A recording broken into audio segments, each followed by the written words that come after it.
know, you never know what it is, what that thing is that draws you to that person.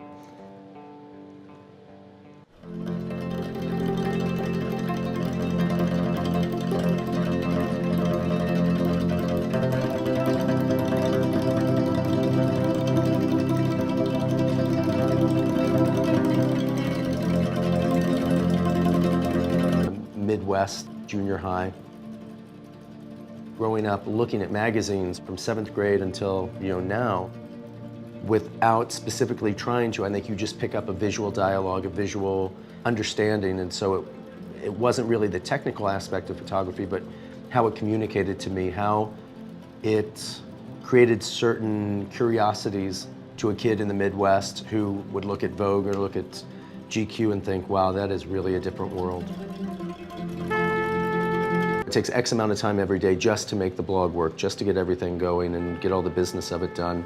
But then the real joy of it is having those 4 or 5 hours a day to go out and just be in the world that you're in, see it, keep your eyes open, and really relate to what you're seeing, react to what you're seeing.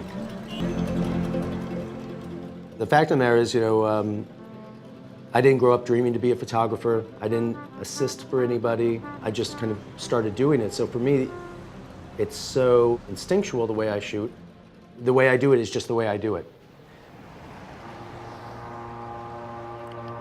Excuse me, sorry. Do you mind if I just do a fast photograph? Are you just standing just like that? What's it for?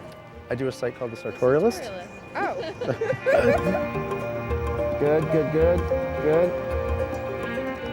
I don't see 100 images a day that I'd want to take. I see 2 or 3, and so for me it's very easy to be patient and wait for those images because that's just the way I thought it was supposed to be.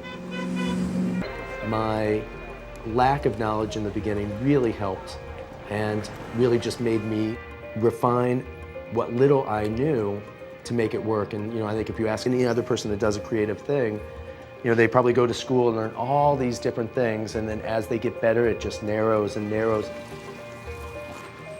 You could ask most chefs, they would need 5 ingredients, 1 pan, and a stick of butter, and they can make the best meal you've ever had. And I think that's really where most photographers would like to get to, is not to have all that other stuff, but be able to create the most beautiful image they can in the most simple way that they can. Right there, stand really straight like this. When I look at something, I don't really think, is that fashionable enough? Is that of the moment enough? I'm just reacting.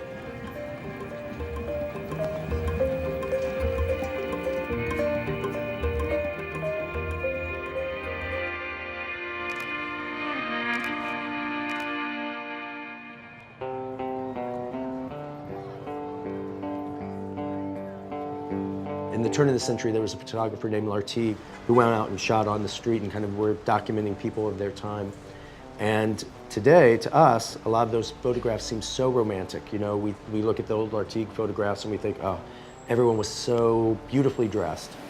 But if you went and asked somebody in 1910 and showed them that photograph, someone that had a real fashion point of view, and said, how is this woman dressed? She might say great, or she might say horrible. She might say that's so 1905. But we've really lost that thread. We can't really differentiate between what looks right for that moment. Where now, with the blog, I can take a photograph and have it up on the internet and share it with people across the world.